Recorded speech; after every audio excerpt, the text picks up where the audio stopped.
The lights dim. A hush falls across the hall, and the curtain lifts. The orchestra begins to play, and dancers enter the stage, gliding gracefully across the floor. In the time that follows, these artists will narrate a tale through methodically rehearsed movement and music to the delight of the audience. Those in the performing arts provide the world refined entertainment, rich with intellectual stimulation through live interpretation, continuing a tradition as old as civilization. Yet, they are more than artists furthering concert dance, choir performance, and opera. They are also the workers performing the backbone of an industry generating billions of dollars in revenue. How are their rights and interests balanced with the demands upon the organizations employing them? Welcome to Bring Art Law's Lanyap, where we provide a little extra perspective through conversations. I'm Maurice Brungart, your host. I enjoy engaging with experienced, knowledgeable, and passionate individuals for the opportunity it affords to enrich our understanding of the world through their eyes. The more we learn, the more likely we can become better versions of ourselves, guide others towards the same, and perhaps have a little fun along the way. Today's guest is Mr. Joshua Hong. He's the Regional Director at the American Guild of Musical Artists, AGMA. AGMA is a national labor union of 7,000 singers, dancers, and staging staff in the United States. As an opera singer, Mr. Hong has performed with Opera Pacific, Washington National Opera, and Wolf Trap Opera. Welcome to the program, Mr. Hong. Thank you, Maurice. Thank you for having me. Well, it's again a pleasure and a privilege for me and for the audience. Go ahead and talk to us a little bit about AGMA. Tell us what AGMA is, what it does, how long it's been around. Yes, so AGMA, as you said, is the American Guild of Musical Artists, and it's been around for a while. It started in the 30s, and initially it included composers, soloists, and it included some notable musicians and arts workers who wanted to get together to advocate for artists in the industry so they could have stronger contracts that were more fair to the profession. And it evolved from there over time. Now, as you have stated, that AGMA now has about 7,000 artists who are members. And these are exciting times for AGMA. And it represents a community of artists who come together to advocate for their own individual community in their workplace, or as a national community seeking improvements in the industry. Well, we've spoken a bit about the membership, that it's grown to about 7,000 in size, and I introduced you as the regional director. I take it there are other regional directors. If you could explain to us how the responsibilities are broken up among AGMA. Sure. Before, we have recently gone through some staff restructuring.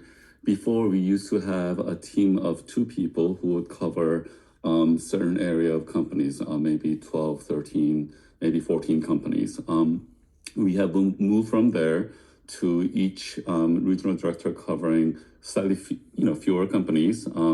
We right now have about 10 regional directors, councils, or assistant regional directors who each cover their respective regions. I personally cover Philadelphia, down the coast, down to Florida, and then over to New Orleans. There are a couple companies that I cover that are out of the area. I do have a company in Colorado right now that I'm transitioning out of, and one also in Boston that I helped organize, which has been very exciting.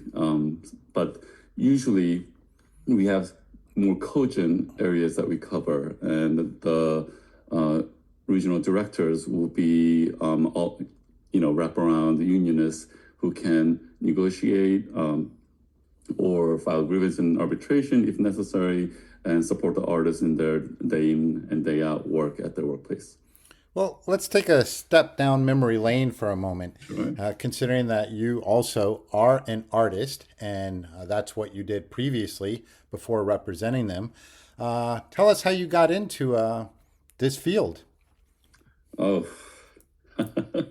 so I don't think I quite understood what a union was when I first entered the industry. I Well, was let me interrupt you for a moment. I uh, mean, let's go down memory lane. How'd you end up in the arts? When did that interest start?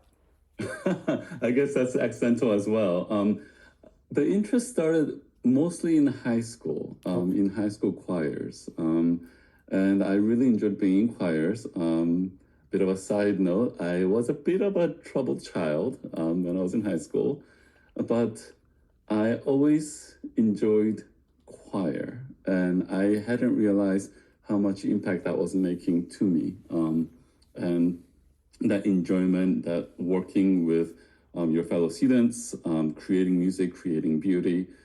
And I remember when I finally got to college, the college that I went to offered free lessons to music majors for a certain number of years. So I thought, hey, I can give this a try. And after a few years, I'll drop this. This is a liberal arts college, and I'll just focus on other things that I want to do. However, when I dropped the music major, I realized I really want to do this a little more. So then I told myself, hey, why don't I go pursue a graduate degree in vocal performance, and then I'll go into other fields. Um, One thing led to another. I stayed in the industry post graduate school for about 15, 20 years. And it just had me hooked. And that sense of creating narrative, creating beauty on stage, that's what drew me to the arts. And during that time, did you find a need for union representation as an artist? You mean post school? Yeah, so you're now a performer. Mm-hmm. You're singing. And did the idea of having a union representative or belonging to a union occur to you, or not at all? Not initially. Okay. However, I do remember going through a young artist program, and a lot of singers go through what we call young artist programs. Um, I suppose one could call it similar to internships or training programs across the country. And I remember going to the young artist program with specific job expectations. And I remember putting hours in, and the scope of the work expanded. And while I was there, and it kept expanding. And I didn't mind doing it initially because I enjoyed doing what I was doing. And however, when I looked back at the experience that I had and crunched the numbers, of course, we all have to make a living. I realized that I was compensated for about $1 for each hour that I put in for that organization. And that was a bit of a wake up call. And subsequent to that, I remember being invited to union negotiations at Washington National Opera. And I did not know what I was getting myself into. And the staff predecessors, a couple predecessors ago, told me, "Why don't you come? Just sit and observe. You don't have to know what you're doing. Just be there." And when I sat in, the conversations were very illuminating for me. And recognizing and understanding what was happening behind the scenes, I wanted to be a part of that. Can you recollect any particular examples from these conversations that you found illuminating? Oh, yes. Often, when artist enters a workplace, and has a specific experience, I think there can be a misconception that some of the operational models or certain benefits that they enjoy is just there by the virtue of that workplace. But in that first negotiation that I was participating in, I learned that often the artists really had to fight for what they wanted or what they needed at sometimes. And that made a big difference. That all the gains that you may see in the industry that benefits the artist, that benefit the artist, sometimes it's not there by the virtue of just being there. The artist had to fight for that. And recognizing that, I think, made a difference to me.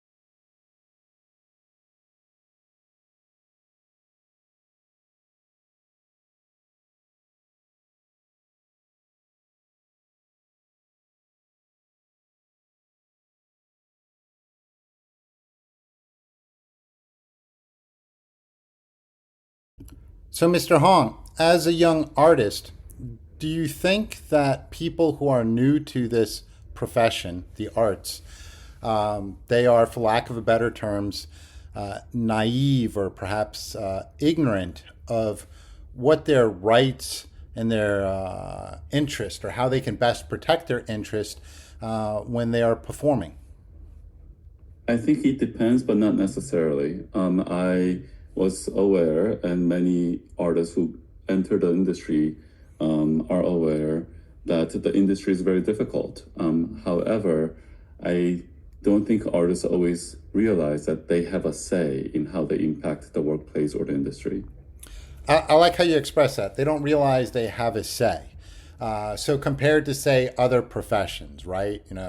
Whether you're a doctor, an engineer, whatnot, you kind of have an idea what the environment should be like and perhaps what the pay is about. But do you think that is sort of the same in the world of performing arts, or not so much so? And people basically learn through trial and error that, oh, they could actually have been treated better or paid better. Would that be a fair statement to make? I think it depends on the artist. I know some artists who come from union families and are very aware of these employer-employee dynamics.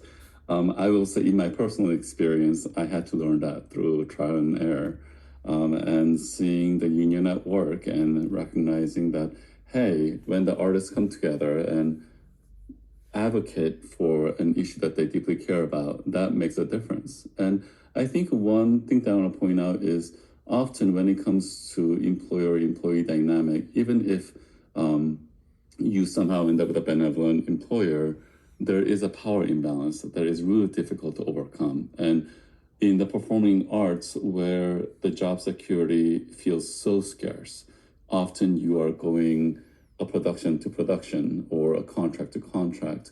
Being able to come together with your fellow colleagues and to be able to discuss what issues are important to us and what can we advocate for. I think that is an important opportunity for communication with the employer. I have a quick question here, so we'll deviate slightly from our path. Sure. And again, I'm remembering as we were talking, you discussed being in college and studying this and kind of got hooked. Where I went to school for college, Loyola University New Orleans, they have a school of music. And I remember seeing, other kids there and they had either their instruments or they were singers. Do you think that it would benefit schools that have dedicated departments or schools of music to offer perhaps, even if it's just a basic one semester course, an introduction into rights and means to protect your interest in the performing arts? Or is this already happening at the post secondary institutes? I think it does happen in some places, but not in a structured way. I know some of my mentors in grad school who were clear about some of the challenges in industry, but often the schools, in my experience, have tended to focus on how to develop your artistic skills, which is important, but it does not always address the workers' rights. And I have been fortunate enough to be contacted by some of the teachers or professors in some universities who wanted to impart the knowledge to the students. So AGMA has done some seminars, not just me, but other regional directors as well, in educational settings to explain to the artists that, hey, these are your rights, these are the benefits of the union. But I do think I don't think it happens enough, and I do think it would be beneficial because I do think in these programs, aside from honing someone's artistic skills, it would be really beneficial to think about how are we creating a pipeline towards the industry and what will the working conditions be for these students who will enter the industry. Okay. Now I'll bring us back to our sort of chartered course here. And as you kind of got roped into attending some of these meetings and now you're being exposed to the conversations and the discussions, when did it start hitting home for you that, this side of the business was of interest to you?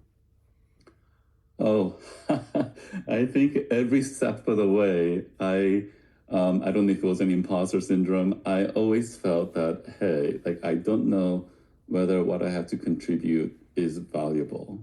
So similar to first joining that negotiation committee where the AGMA staff then asked me, hey, just sit in. You don't have to know what you're doing. Just sit in.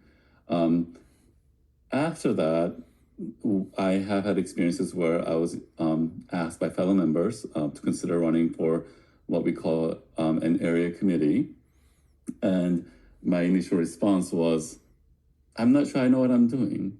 And I had colleagues who had been in the committee prior um, who shared that it'll be important for you to show up. So then I joined the area committee.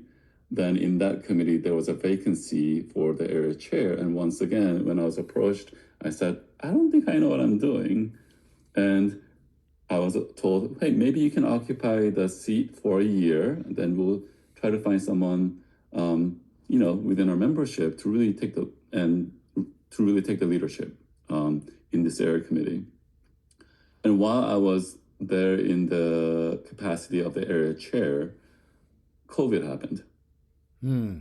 And when COVID happened, as you know, everything closed and all the performing arts venues closed. And overnight, or over a very short period of time, the livelihood of a lot of the AGMA members just disappeared. And that put AGMA into a position of working with our employers to figure out where do we go from here. A part of the process included entering into impact bargaining with Washington National Opera, for example, regarding the remaining contracts, the outstanding contracts. And my predecessor, Allison Beck, who was also the former chair of the FMCS under the Obama administration, worked with me over many, many months to work with the company to find a solution where artists were getting something while there's consideration for lack of ticket revenue because everything had shut down for the companies. And in that process, I believe she saw something in me. And through that experience, I also learned, hey, this is something I can do and I'm kind of good at. And she later approached me about working for the union as a staff member. I will admit my initial response was to say no or to laugh it off, thinking that doesn't make sense because if I become the union staff, that means I need to withdraw from membership because that is the AGMA policy, and I want to continue performing. And she was very convincing in telling me that you are not performing right now anyway. No one is performing, so why don't you give this a try? And if you don't like it, you can always go back. And I worked with her for a couple of years following that, and it was such a rewarding experience. And I think I've come to realize this is something I'm very passionate about.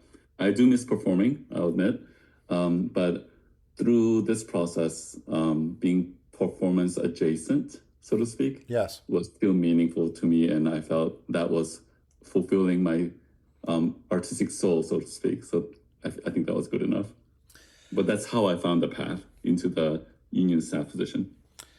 Illuminate us and what a contract or what the what the circumstances are like for an artist. I take it there are nuances that differentiate between a ballet performer, ballet dancer, or a opera singer.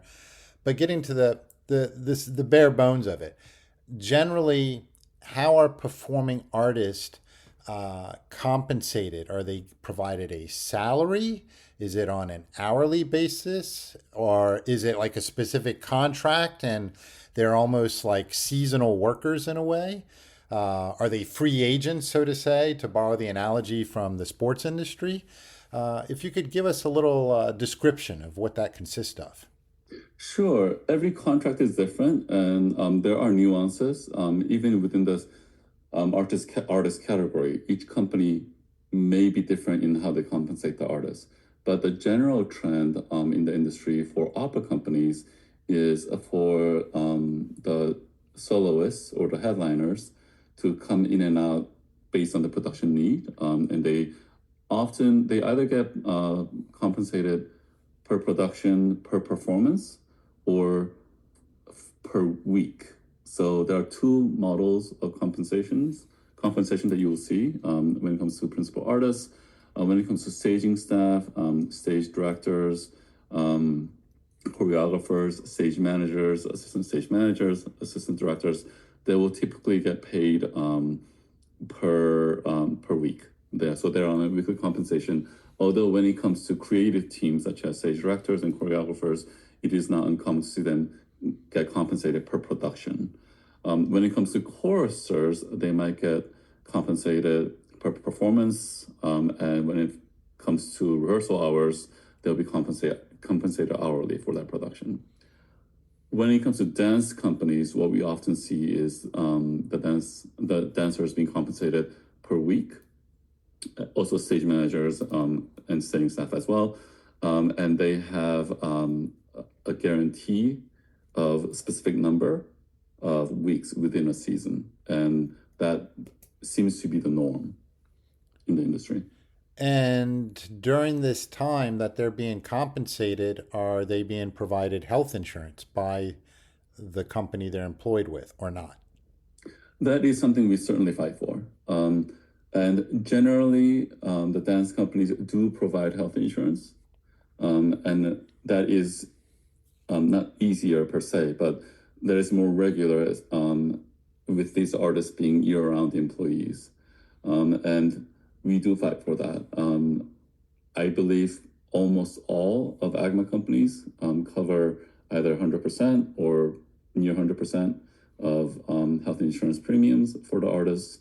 When it comes to opera companies, it does get a little more tricky because the artists are working more intermittently, and for them to secure health insurance through the employer is much more difficult. And that is a challenge that we are facing in the industry. How do we provide health insurance, especially for principal artists who really go project to project, sometimes often in different cities and different states, and securing health insurance can be difficult for those artists. So, for the vast majority of performing artists out there, until they hit, the big time, so to say, for the vast majority of them, then when they're not performing, is it correct to say they don't have insurance? So a lot of artists who work in opera companies often have another job that they maintain. So they may have insurance through that. I mean, the Obamacare, the healthcare exchange might be an option. We do have a few companies, Lyric Opera of Chicago, the Metropolitan Opera, San Francisco Opera, where a lot of the artists are on a seasonal contract, as in they're employed for the season. But that is less common in opera, whereas that is more common in those three companies and dance companies. So for the artists who are working much more intermittently with opera companies, they would typically have to maintain their employment, which may or may not provide them with insurance. Now, does your work focus on collective bargaining, or are you representing individual artists? We focus on collective bargaining. Individual artists may have their individual artist agents to negotiate their fees, for example. Of course, the fees cannot fall below what is in the collective bargaining agreement, but where the union works with the artists in their relation with the employer extends typically to the collective bargaining and working conditions. Okay. And can you give us some concrete examples how the collective bargaining changes the lives in the organizations? Sure. I mean, we have had a spate of wins in recent years, and something that we've been emphasizing strongly is that the artists have to be able to make a living. During COVID, I think we have all come to realize that the conditions as it had existed in the industry it was not enough. The conditions were not okay. Because when it comes to arts industry, there had been sentiment of, well, you love doing this, and this is something that you're passionate about, and this is arts, and something that you give your soul, and often body to, and that's the sacrifice you make. But during COVID, I think the industry had a bit of a wake-up call, where a lot of artists felt, no, this is my profession, and I deserve to be treated with dignity and respect and livable conditions. And across the industry, we've been fighting for example, living wage for our artists who are struggling. And we are working for reasonable breaks or specific working conditions that would protect certain considerations, for example, for dancers, ensuring there's health conditions, maternity leave, floor safety. The list goes on and on. But we have been fighting for, just in general, more livable conditions that respects the artists in what they're doing. In terms of these conditions that you're mentioning, is this a reflection of an insufficient demand that does not generate revenue to employ all the artists, or is this more a reflection of the organizations that host the performances not willing to share revenue? I think each company is different, and I think it can be either. I will say sometimes in the industry there's a scarcity mindset because a lot of these companies are nonprofits, and there are concerns as to, can we actually make this work? And we do have employers who are very forthcoming about that and respectful in that dialogue, and we appreciate when that happens. However, I don't think scarcity mindset works. I have seen a company with that scarcity mindset would cut away, not just on the artist, but including its staffing structure and whatnot, to the point that the company would hardly function. And at that point, with the company not functioning, the product that they present would not be great. And it would create a cycle where the product isn't great, and then the revenue takes a hit, and the company will cut away and enter into a death spiral. And I do think some administrators understand that that spiral is not a way to go, that it actually hurts the company in the long run, because it takes a lot more to rebuild a company once it gets broken. But there certainly is a scarcity mindset. Sometimes we do have companies that do not share the revenue as much as they should, and in which case we will certainly point that out in the negotiations. Okay, let me take it a step further and Sure. sort of play devil's advocate, adopt and say a libertarian perspective, and Sure. that is, well, why should these conditions be addressed if there's no demand, right? I mean, if society really is not that interested in the performing arts, I mean, obviously that would be a sad state of affairs. But if the reality is, if we were to leave things to free market conditions, if there is no demand for it, well, you can't force the issue. And the flip side being, but if there is demand for it, if people see that, oh, I want to go hear these people sing or watch them dance across the stage, I'm willing to pay for it. How does that change the dynamics here? I mean, I do think audience engagement is a real struggle in a lot of places. And with ballet, opera, etc., being classical art forms, there is an awareness that the demographics that have loved these art forms are, it's diminishing. They're often older, and it's diminishing.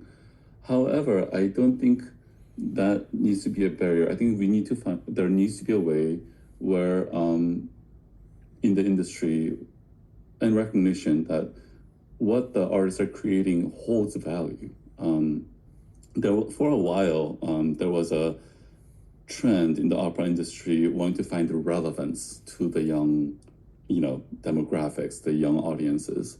And of course, every art form has to evolve over time, and it is good that such pursuit takes place.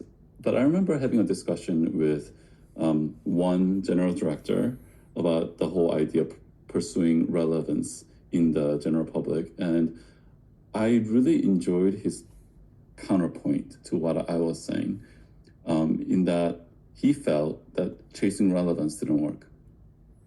And once you create value and let people know that there is value in what you are doing, that's what makes a difference, and that's what will attract people towards investing into this art form and the industry. And I think I'm a believer in that too. I see what these artists do on stage. They create incredible beauty, and they have this community that they in which they dwell. And I think there are ways the companies can present that what these artists are doing on stage matters. And now, of course, convincing the public, I think what you're pointing out is a challenge, or other stakeholders, whether it's government institutions or private institutions or the board members and whatnot, convincing the different stakeholders and the general public that this is something they want to invest in remains a challenge, but I personally am optimistic. Yeah, and I think it would also depend on, say, how much is being invested in perhaps the public relations angle, because sometimes you can convince society, right, markets, that, hey, you want to go see this, you want to go hear this. And I wanted to ask you, are there some areas in the United States that have historically been able to successfully promote and attract attendees to these performances compared to other areas where they are constantly challenged with attracting spectators?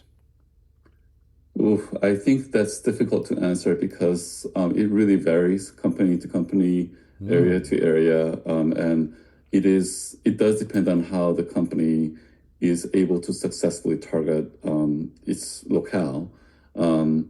Obviously, I mean, just addressing two locales that I cover, trying to attract people in Miami, Florida is different than trying to attract people in Philadelphia or Washington, D.C. or New Orleans. So I do think it is important for the companies to be able to understand the target audience and to be able to target that. But I think it really varies. And sometimes it is unpredictable. What may have worked really well one year may not work as well next year. And I think that's what often makes the employers uncomfortable or fearful of what the future might hold in the nonprofit model. But I do believe that when you are able to successfully engage your artists and the local community, I think that tends to yield benefits.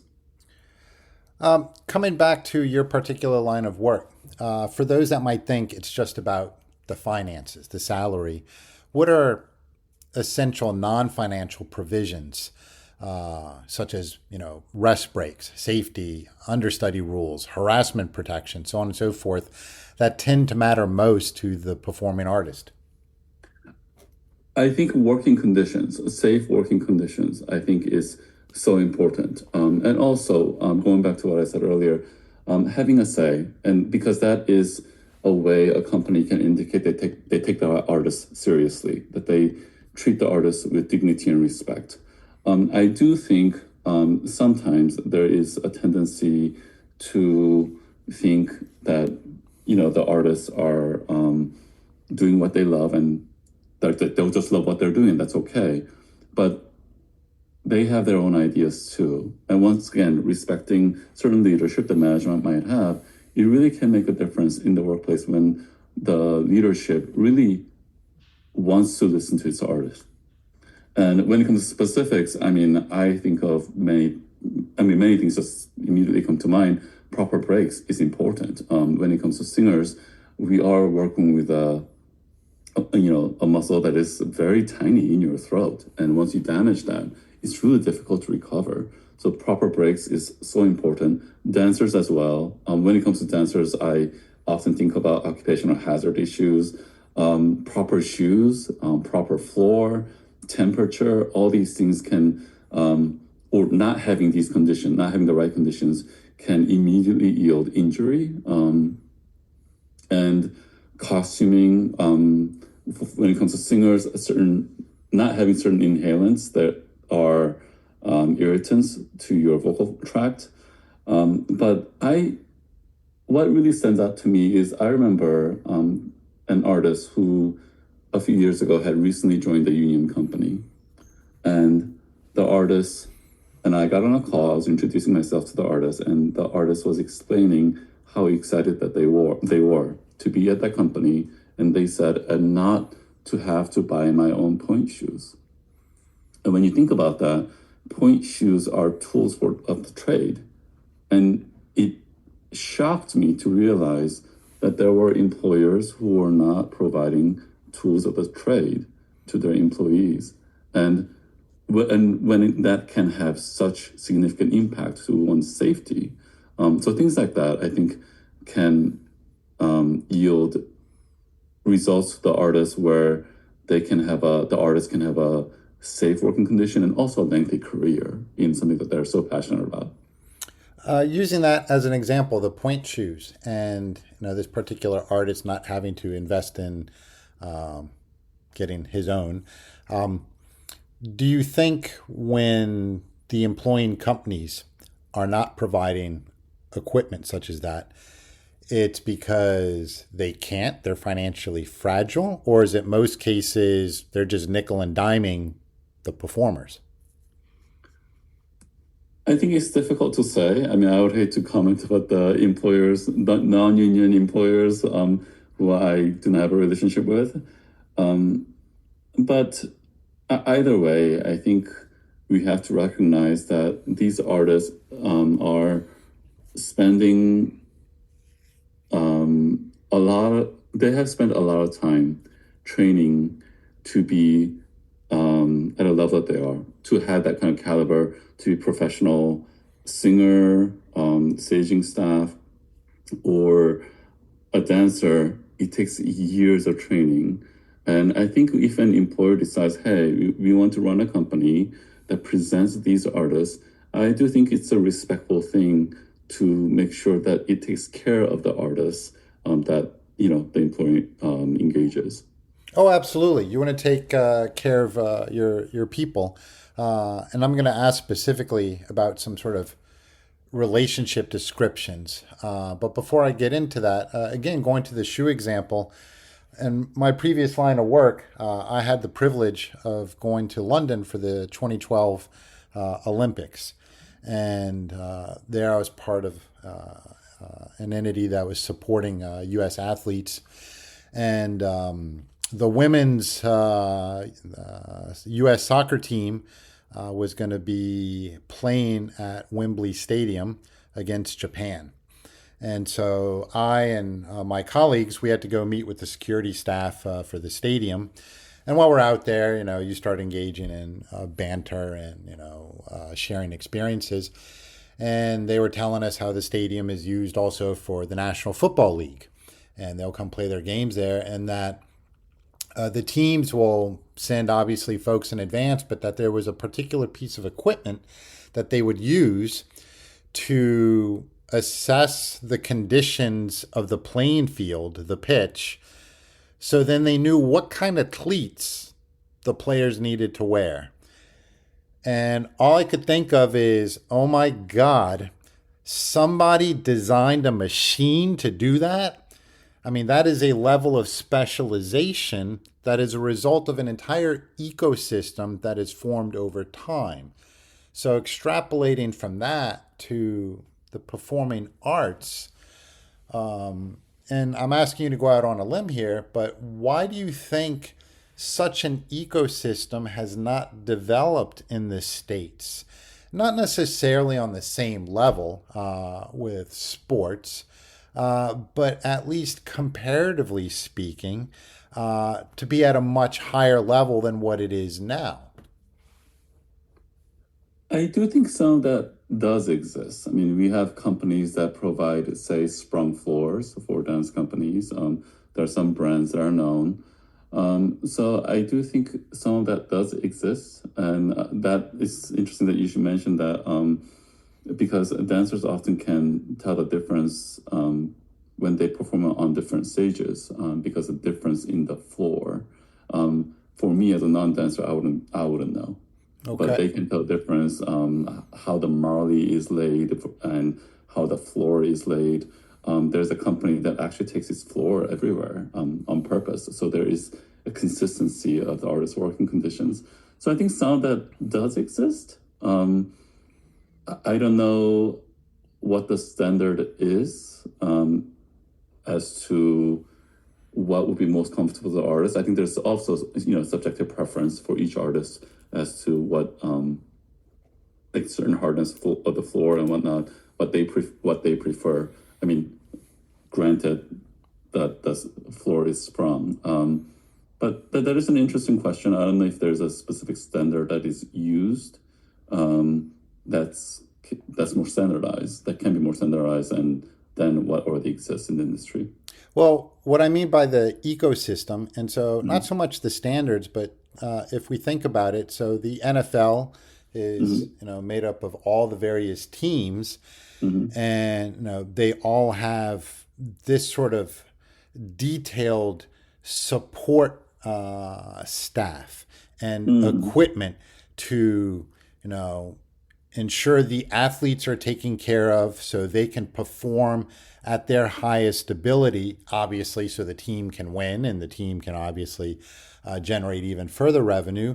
And and all the teams are operating similarly, not exactly the same, obviously, but there are things they're all doing um, the same way, right? Mm-hmm. But you just mentioned it. Some companies do this, some Mm-hmm. don't. And the ecosystem I was referring to is, again, the one that allows for sufficient revenue to be out there, that it's generating sufficient interest in this field Mm-hmm. that these things naturally develop, that, companies will be, having their environment set up a set way. The dance floor is a certain way. That there are breaks given at certain times, that certain equipment is offered to folks. Medical care is provided based on who the artist is, and I don't mean as an individual. I'm meaning I'm sure there's a difference between the dancer and the singer, so to say. So again, it seems like it's a fractured environment in the performing I arts agree. industry, whereas in other areas, it's all self-generating, it's all conducive, it's all internally supportive, Mm-hmm. but it seems not to be that way. And I find that overall, the performing arts just has this ubiquitous, eternal challenge of attracting enough interest. And Mm-hmm. what can be done about that? But again, that's probably a different type of topic to Oh discuss. no, I'm actually glad that you brought that up because a lot of the companies do have teams, wraparound teams. Okay. They have a lot of companies will have physical therapy teams, and they'll have production teams that looks at the floors, and they'll have people reviewing the working conditions. Sometimes it's temperature. So it does exist, but is it as uniform as you're describing? I think some of the challenges. I mean, obviously there are companies that have greater revenue throughout the season that are bigger. But I think if you are thinking about the industry at large, there are a lot of dance companies. For example, Dance Data Project will gather information about 150, um, companies, biggest companies that has background in classical ballet, and 150 companies that has background in contemporary dance. At that point, I think we're already looking at 300 companies. Whereas if you were talking about certain athletic league, you are talking a specific percentage of that sports industry. So I think when it comes to a certain level, I would hope that that is expected. But yes, there should be a wraparound system, and it is something that we absolutely advocate for. And I think that's another place where the union has a say. There are certain industry standards regarding breaks, for example, and it was spearheaded by the unions. And a lot of the benefits or conditions that exist in the industry, if it is beneficial to the artists, those were fought for by the unions. So I think it does happen, maybe not as clearly, but it does exist, and then unions actually have been spearheading that effort to standardize working conditions. Okay. I mentioned I'd come back to relationships and sort Sure. of if you could help us understand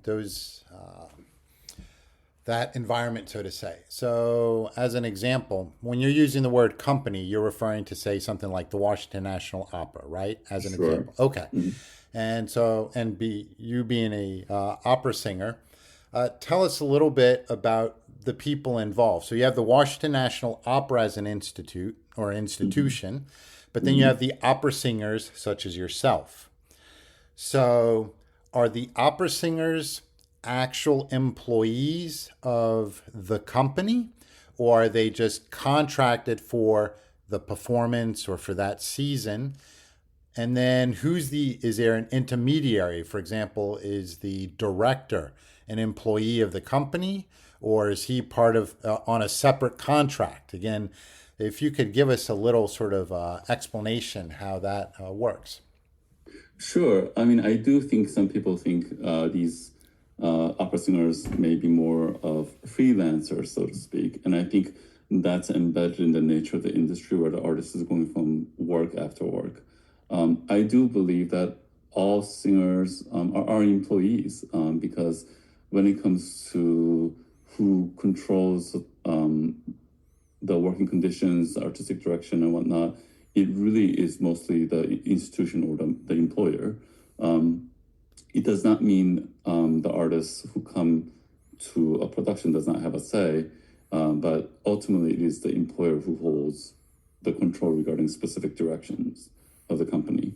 So I would say all artists are employees, although there certainly can be the freelancer element of it where they're managing multiple employments. So often one could say that opera singers are managing multiple employment or intermittent employments with many companies across the country or sometimes even internationally. But I would say the relationship is definitely an employer-employee relationship with an element of the freelancer. Okay. From your vantage point, what are some of the challenges artists are facing before the curtain goes up that audience members are not seeing, but you are as part of protecting their interest? That's, ooh. I think there is a lot that happens in the preparation and rehearsal process, and every process is unique. There are some productions that go very smoothly. There are some productions that's really difficult, and there can be variety. There can be a variety of reasons. Sometimes it can be the artistic ask or certain requirements of either the position or the production. If a production has a specific expectations regarding choreography, for example, and I mean, if you are a singer, for example, that may or may not be part of your training, and that can be difficult.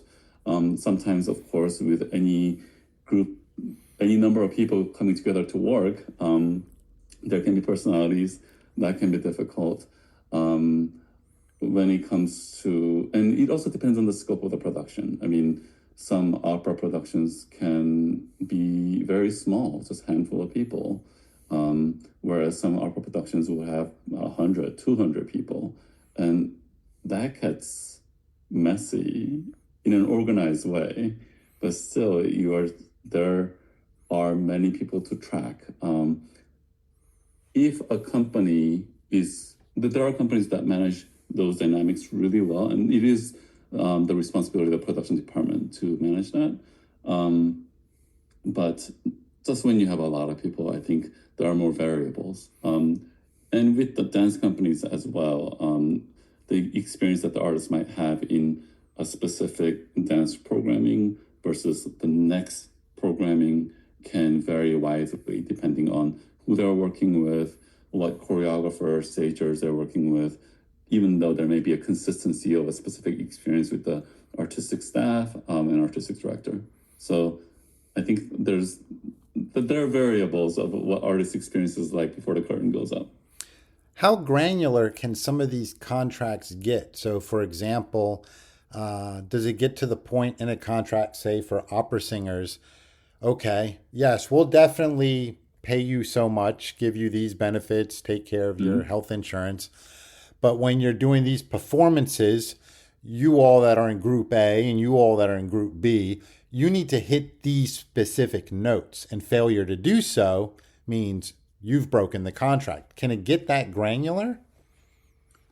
I don't think a lot of our contracts go that granular. I think there are Okay. certain expectations that is common in the industry. Yes. For example, a lot of principal artists, when they work with these companies, the expectation is for them to learn the role before they arrive. And there's an expectation of competency and hitting the notes that are on the page. That's certainly a requirement. And then when they arrive for work and they begin the staging process, then that's when the fun begins of putting all the pieces together. Different singers singing different music, different staging, and that's when the collaborative process begins as a group. But yes, I mean, people should be expected to hit the notes on the page, for example. If not, there should be a conversation ahead with the music staff regarding what are we doing here, and I guess that could be an interesting conversation. Let's leave it at that. Would it be too hard to be able to categorize the performing arts as being an individual or a team type activity? Because it almost seems, one overlaps with the other just by circumstance. Absolutely. I think it is both, but I do believe it is more team activity. Okay. And maybe it's the unionist in me and seeing the community of artists coming together, in most circumstances. But I think in a performing arts setting, if you're not a team player, that can have grave consequences. That can actually have grave safety consequences. Um, Everything that you see on stage should be carefully choreographed so people are not hurt, no one's being injured, or there are no accidents. And things still happen even with the careful choreographing. Um, so each artist recognizing that they have a place to bring their individual artistry, but that they need to work together for the betterment of the entire production and for the group, I think is really important.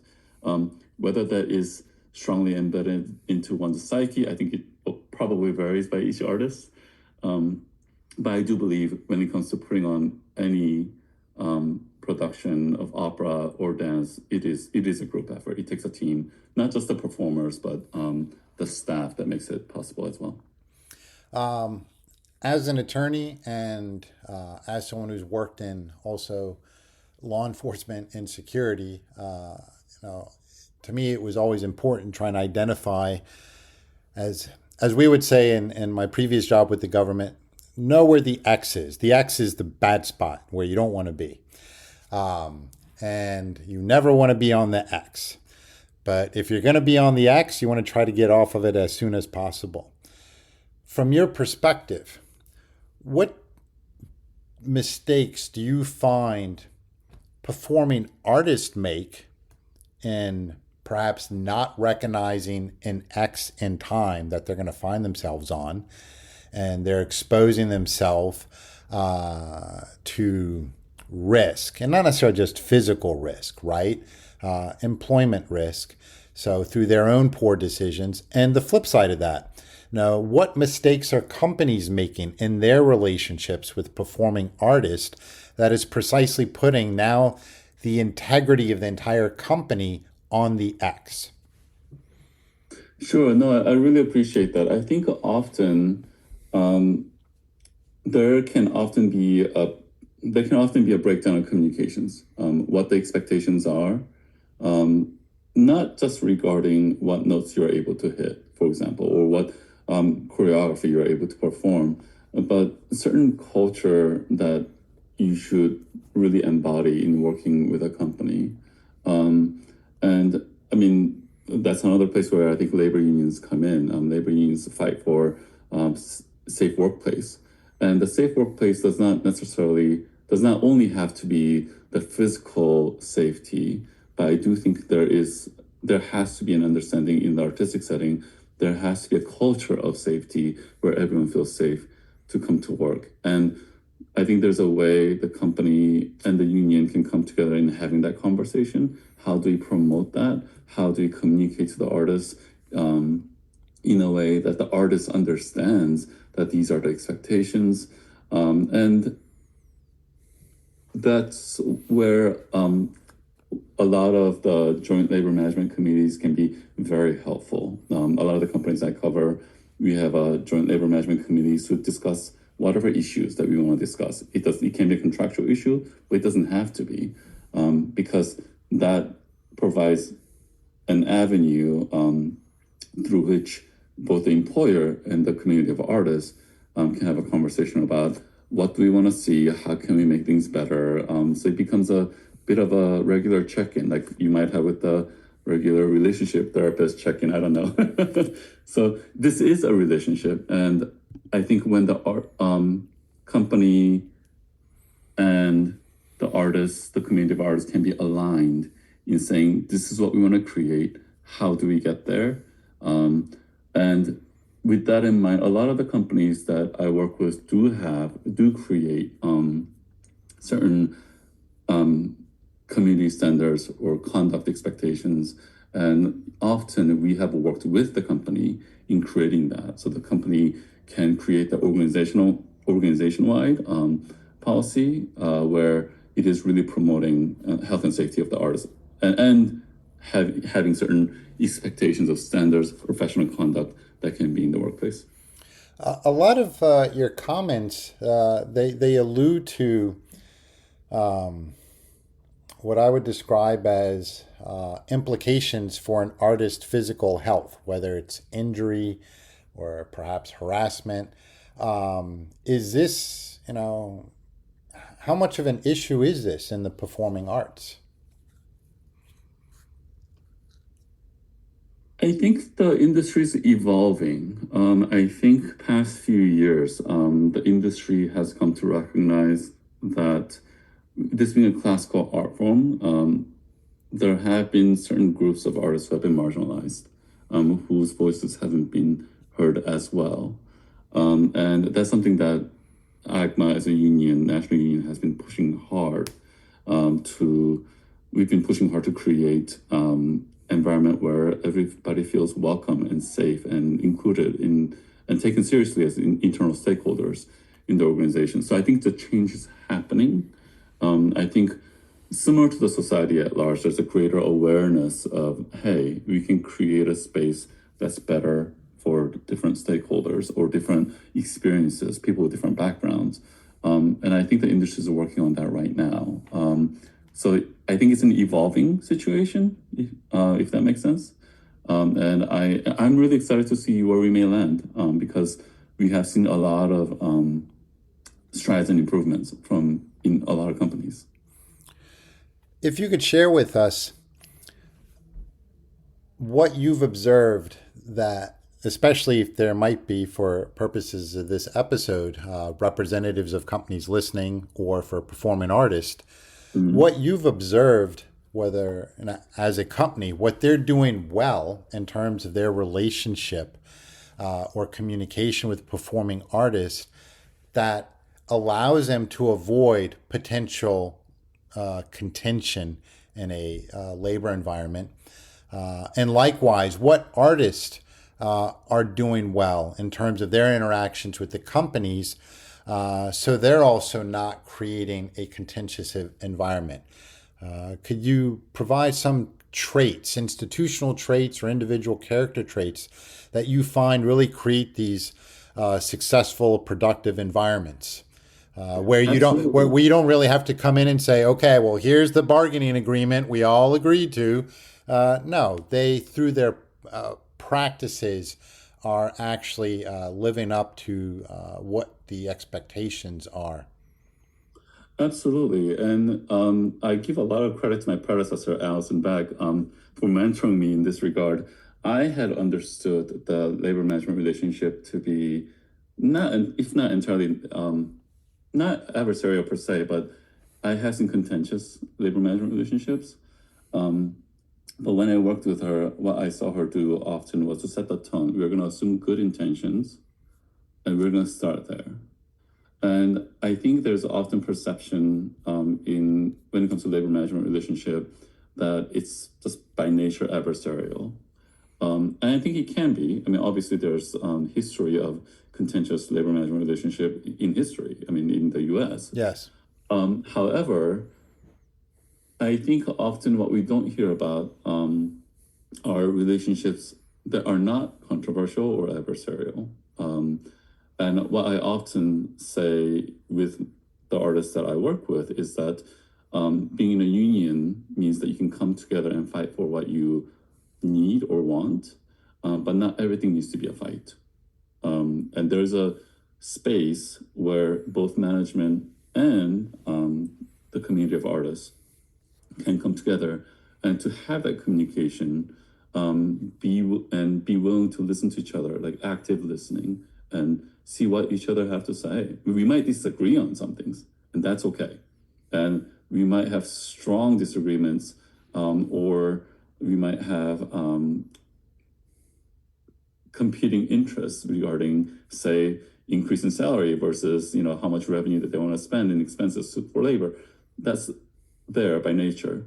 But I think the relationship as a whole can begin from a place of wanting to understand each other and wanting to communicate. I do believe collective bargaining provides that opportunity, but it needn't stop there. And when I have seen management willing to listen to what the artists have to say and take them seriously, and artists likewise, and artists generally are that way. They really want the company to succeed. And when that is taken seriously and when the conversation happens in a sincere manner, understanding we can have competing interests, but we are actually in this together. We want the artist to succeed. We want the company to succeed. And when both parties can embody that, I have seen labor management relationships bloom. I mean, I have seen a very contentious relationship between the artists and management at a dance company turn around. And that friction in relationship had existed for decades. So I think when people are willing to listen to each other and problem solve together, and obviously, once again, competing interests resolved another way, as appropriate or at the bargaining table. But I have seen incredible creativity from both management and the artists, especially the artists, the creative artists after all, in how they can work with the company or the community in which they work to push for progress in that relationship. For our audience members, when an AGMA member is picking up the phone and calling you, generally, are there common issues that are surfacing?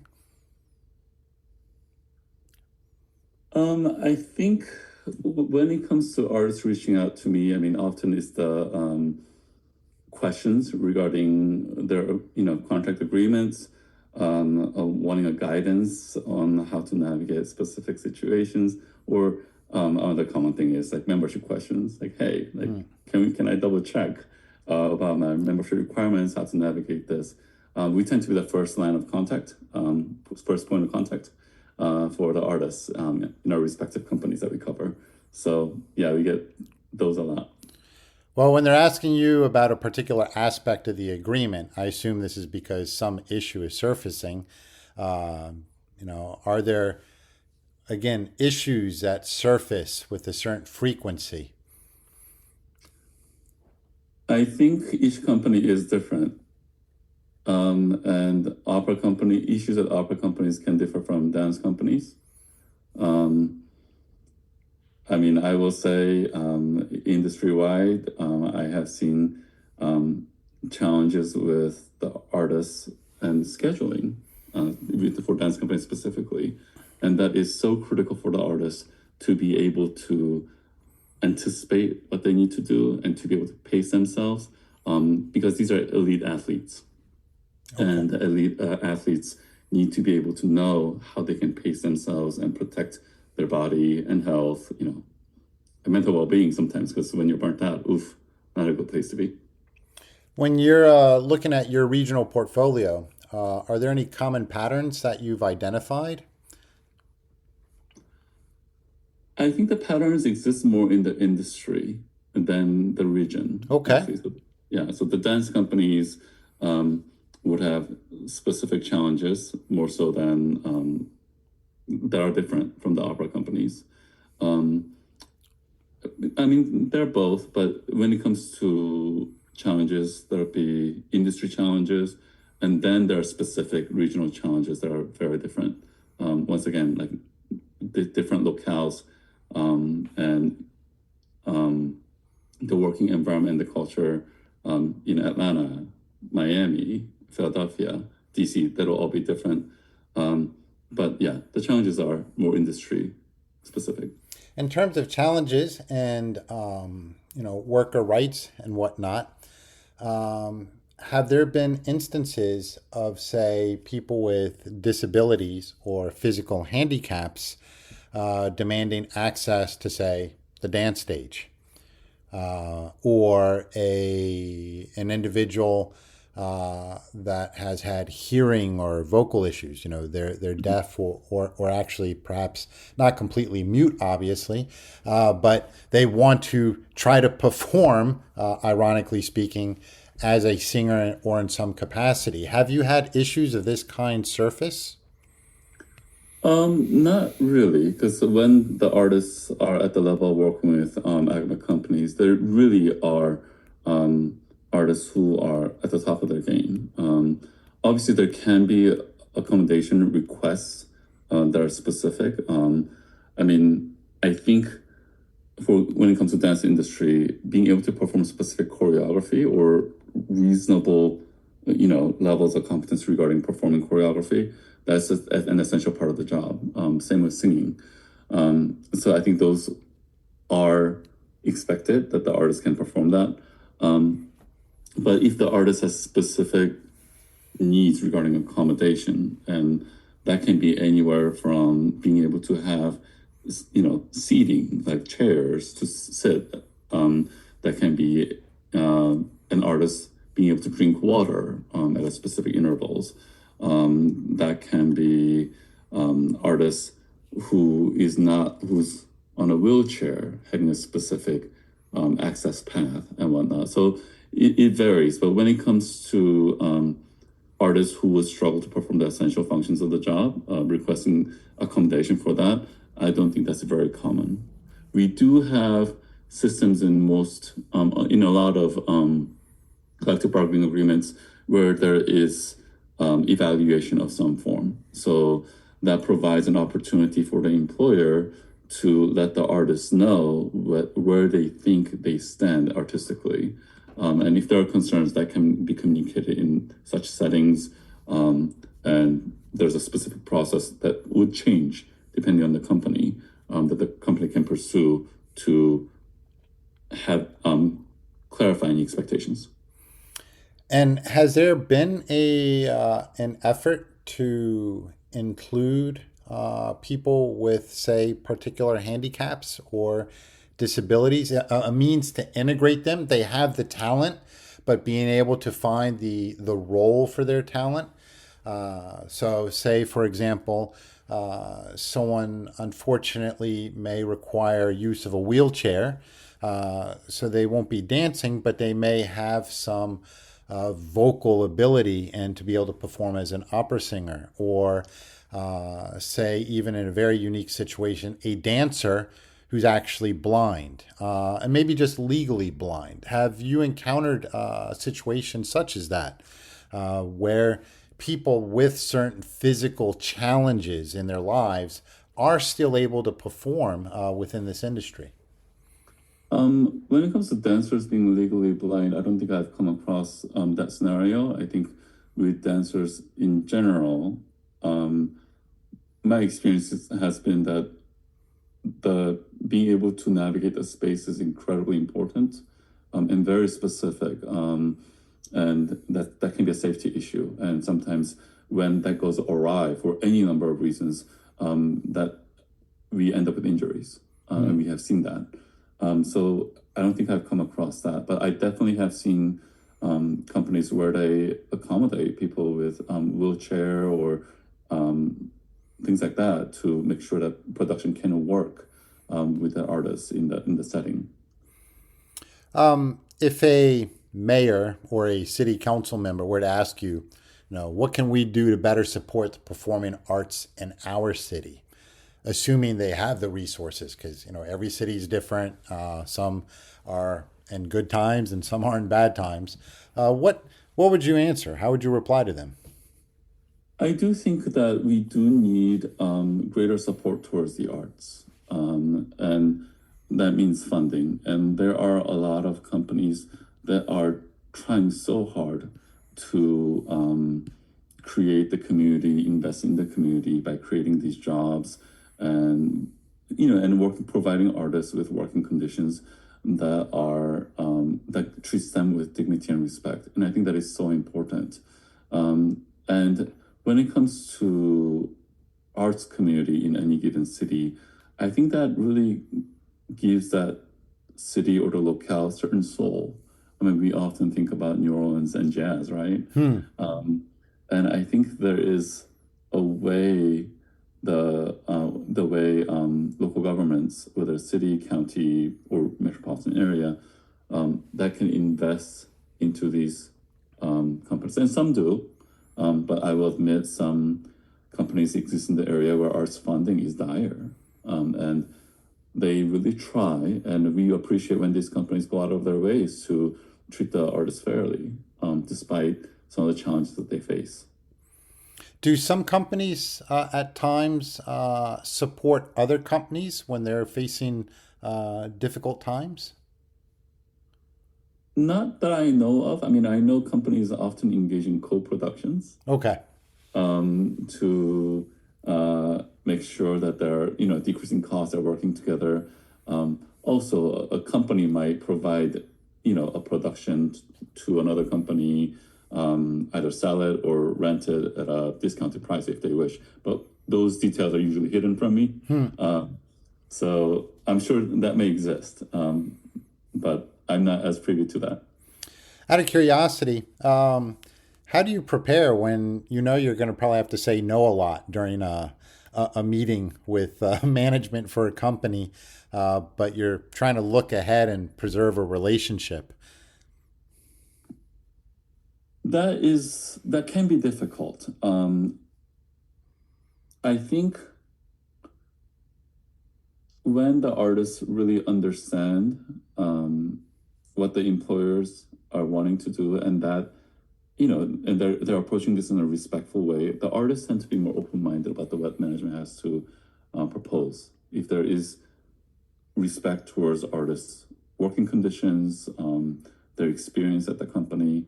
Um, and what I often tell the artists is, through the bargaining process, is what are you willing to accept and what are you willing to do? And I think in that process, artists realize that, you know, these are things that we cannot accept. And when the artists feel that when there are a lot of things that people have to say no to, sometimes it takes certain emphasis or certain actions, but we'll make it clear, hopefully, through the bargaining process that what you're proposing is not acceptable. The artists are not willing to accept the contract with this in that. Looking ahead, what are some of the biggest structural changes you see on the horizon for performing artists, and how is AGMA preparing? I think the biggest challenge that I see is arts funding is a huge aspect. And with this being a classical art form, it has an interest. These art forms, opera, concert performances, dances, a lot of them are very old. They are classical art forms. As I said previously, a lot of demographics that appreciated it are, they don't live anymore. And at that point, how do we move this art form forward? And meanwhile, how do we survive? I think some companies have been more adept at navigating this than others, and some are just having a harder time because whatever circumstances that they're dealt with. And in that respect, AGMA has been, as nationally, has been offering companies that there are ways we can work together. I remember a little while ago, artists at the Metropolitan Opera worked with the Metropolitan Opera management to pursue arts funding, and they went to Albany together and sought specific funding, and they were successful in getting a certain amount of funding. And I think that's a path that the community of artists that is a union, and the employer can take together, that, hey, this is in our mutual interest. How can we secure funding for these nonprofits that often has scarcity mindset to really ensure that, one, the programs can continue, the art form can survive, while ensuring that artists are continually treated with dignity and respect. And for someone who's just starting off in the performing arts, they're graduating from the university and they're working a part-time or other job to be able to pay their rent until they start breaking into the industry. What would you like them to understand about their rights and their responsibilities? I will say, as an artist, or at least I felt this way, the reason I pursued singing and opera was that as an artist, that you will create certain stories, narrative, or beauty that would change people, that would make, so to speak, the world a better place, so to speak. And whatever that may be, the internal motivation may be, don't lose focus of what creates, what makes this art form powerful and beautiful, the authenticity, the beauty, the commitment, discipline, and all these things that the artists have to embody to come to the level to pursue this industry at all. It'll be difficult, and not lose focus on the heart of why they are pursuing the art form. But while they have that in mind, what are things they should also be cognizant of so they don't over sacrifice, right? They don't They don't pursue this path at their own expense. So what do they need to be aware of when it comes to their rights? I think it is important for the artists to know, one, they have a choice, and two, they have a say. Okay. And sometimes, and of course, being a unionist, I'm a big believer in this, there are ways you can come together with your fellow colleagues to have that say. And that if that's what it takes, that's what it takes. And don't be afraid. The art forms exist to make us better, not the other way around. I mean, it does go both ways. But yeah, If you you have could, a choice. You have a choice, and you have a say. and for our listeners, if there's an idea that you could leave with them as we come to the close here, what's one idea that you would like them to have in mind when it comes to work, dignity, and the arts? Oof, that's a tough one.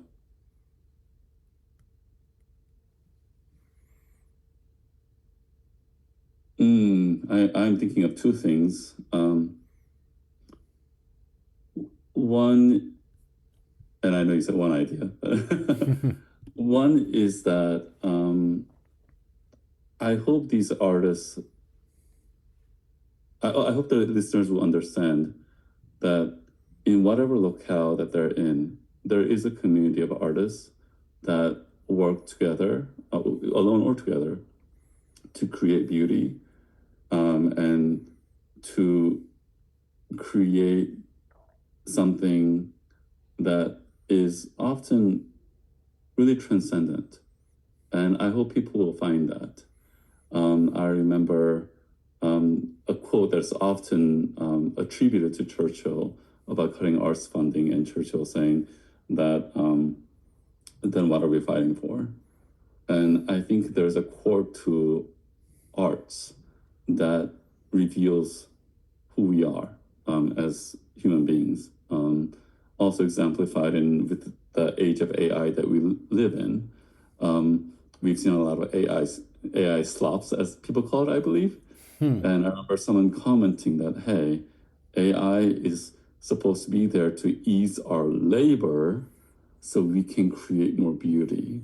And that really hit home for me. And these artists point to something divine, something beautiful.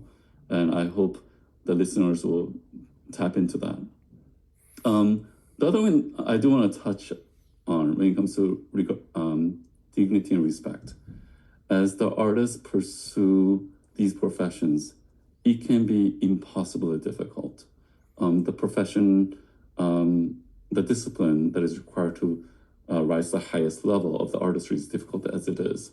But sometimes, depending on the working conditions at any given company, it can be really difficult. And the union allows the artists to come together to have a voice. And it is absolutely a core of any union for there to be a certain democratic principle.